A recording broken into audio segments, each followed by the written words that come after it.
Hadis Abu Hurairah radhiyallahu anhu. Dia berkata bahwa Nabi SAW bersabda, menguap itu dari setan. Oleh karena itu, jika seseorang di antara kalian menguap, hendaklah sebisa mungkin dia menahannya. Bismillahirrahmanirrahim. Kita lanjutkan pembacaan terjemahan Sahih Bukhari Muslim. Muttafaqun alaih, Lu'lu' wal Marjan, jilid 3, Kitab Zuhud, Tawadu dan Sikap Sederhana. Bab haram riya. Haram riya, hadis 1880. Bismillahirrahmanirrahim. Hadis Jundub radhiyallahu anhu. Dia berkata bahwa Nabi SAW bersabda, barang siapa yang beramal karena sum'ah, maka Allah Subhanahu wa taala akan menjadikannya dikenal sum'ah. Sedangkan barang siapa yang beramal karena riya, maka Allah Subhanahu wa taala akan menjadikannya dikenal riya. Hadis riwayat Bukhari 81, Kitabul Riqaq 36, bab riya dan sum'ah. Sum'ah itu amalannya karena ingin didengar dikatakan paling bagus, itu sum'ah. Sedangkan riya ingin dipuji apa yang diamalkan, menjadikan orang memujinya, berharapan pujian orang. Itu dia riya, itu dilarang. Bab menjaga lisan, hadis 1881. Hadis Abu Hurairah radhiyallahu anhu, dia mendengar Rasulullah SAW bersabda, sesungguhnya seorang hamba mengucapkan sebuah kalimat yang tidak dipikirkan akibatnya, padahal karenanya dia terlempar ke dalam neraka lebih jauh dari ujung timur. Hadis riwayat Bukhari 81, Kitabul Riqaq 23, bab menjaga lisan. Lisan ini kata-kata, susunan kalimat, pendapat-pendapat dan sebagainya hanya ingin karena didengar, dan setelah didengar ingin dipuji, seperti itulah berakibat dia terlempar ke neraka menurut hadis ini, karena harapannya tidak kepada Allah. Hadis riwayat Bukhari 81, Kitabul Riqaq 23, bab menjaga lisan. Bab hukuman bagi orang yang memerintahkan kebaikan tetapi dia sendiri tidak melakukannya.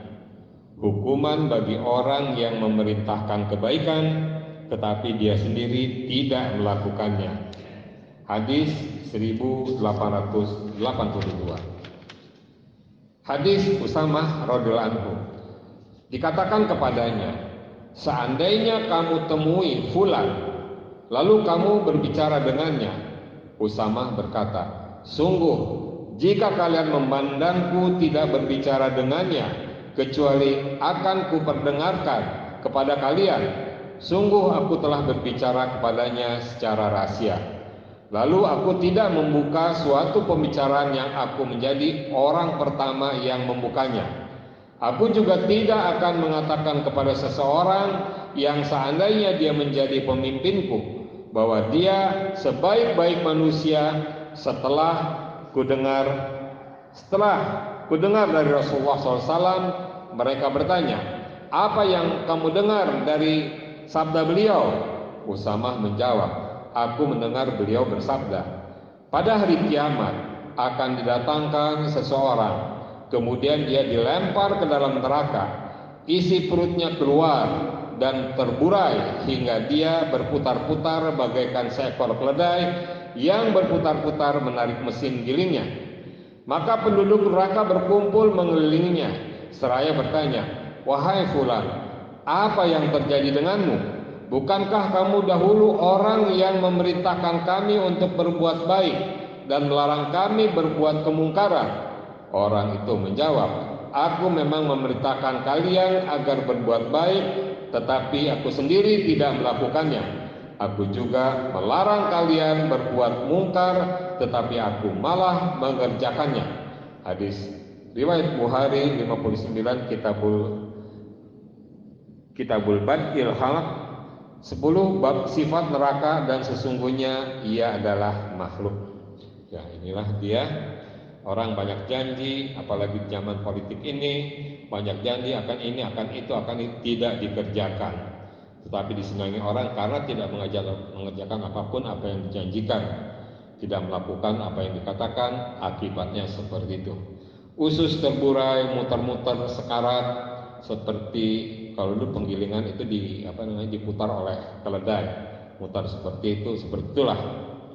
Dan dikelilingi oleh para sahabatnya. Kenapa dia seperti itu? Karena itulah dia. Larangan membuka aib diri sendiri. Larangan membuka aib diri sendiri, hadis 1883. Hadis Abu Hurairah radhiyallahu anhu. Dia berkata bahwa Rasulullah sallallahu alaihi wasallam bersabda, "Semua umatku dimaafkan kecuali orang-orang yang terang-terangan berbuat dosa." Dan termasuk ketidakpedulian pada norma adalah seorang hamba yang berbuat sesuatu pada waktu malam sementara Allah Subhanahu wa taala menutupinya. Kemudian pada pagi harinya dia berkata, "Wahai fulan, semalam aku telah berbuat ini dan itu." Padahal malam harinya dosanya telah ditutupi oleh Rabb-nya. Tetapi pagi harinya dia membuka apa yang telah ditutupi oleh Allah Subhanahu wa taala. Hadis riwayat Bukhari 78, Kitabul Adab 60, bab seseorang mukmin menutupi keburukan dirinya. Ya. Ada saja yang akan kita ungkapkan dan hati-hati, bisa jadi karena penyesalan juga berakibat. Setelah satu malam orang-orang lain tidak mengetahuinya, hanya Allah, dan Allah sudah menutupi kesalahannya, dia katakan maka itu akan berbalik kelak menjadi hukuman. Bab mendoakan orang yang bersin dan larangan menguap. Mendoakan orang yang bersih dan larangan menguap. Hadis 1884. Hadis Anas bin Malik radhiyallahu anhu. Dia berkata bahwa dua orang laki-laki bersin di dekat Nabi sallallahu alaihi wasallam. Lalu Nabi sallallahu alaihi wasallam mendoakan yang satu dan membiarkan yang lain. Maka ditanyakan kepada beliau. Beliau pun menjawab, "Orang ini memuji Allah Subhanahu wa taala, maka aku mendoakannya. Sedangkan yang ini tidak memuji Allah Subhanahu wa taala, maka aku pun tidak mendoakannya."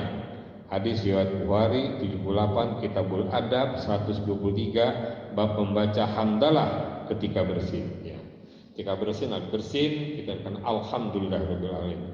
Dan kita di sini disunahkan untuk menyebut ya rahmatullah, rahmat Allah kepadamu, seperti itu.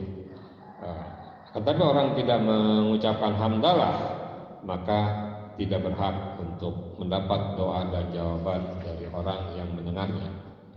Hadis 1885. Hadis Abu Hurairah radhiyallahu anhu.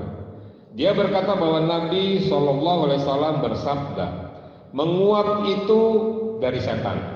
Oleh karena itu, jika seseorang di antara kalian menguap, hendaklah sebisa mungkin dia menahannya." Hadis riwayat Bukhari 59, Kitabul Badil Khalaq 11, bab sifat iblis dan bala tentaranya. Ya. Hati-hati juga orang ketika sholat, tahan sebisa-bisanya walaupun kelihatan berpengaruh di mukanya. Tahanlah, karena itu berarti dia terpengaruh. Kalau dia bisa menahan, dia tidak terpengaruh oleh godaan setan seperti itu. Sedangkan di tempat umum itu pun dilarang. Tahanlah, walaupun muka kita terlihat tidak bagus, akan tapi bagi orang mukmin itu berarti dia mampu menahan godaan setan. Hadis terakhir untuk pagi hari ini, hadis bab tentang tikus yang berubah bentuk.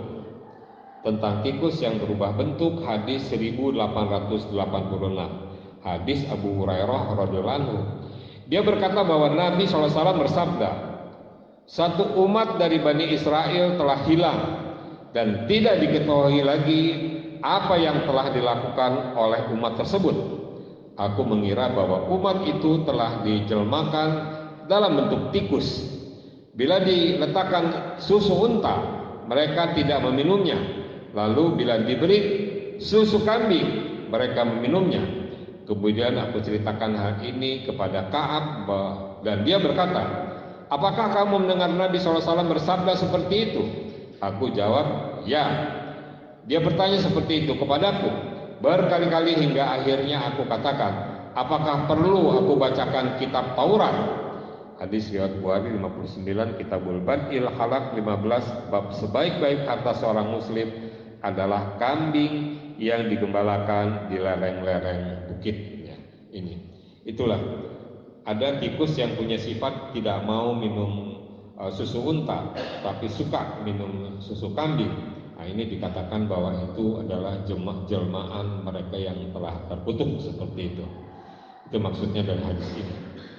Jadi di sini adalah ya kita tidak melakukan kesalahan-kesalahan yang membuat dikutuk menjadi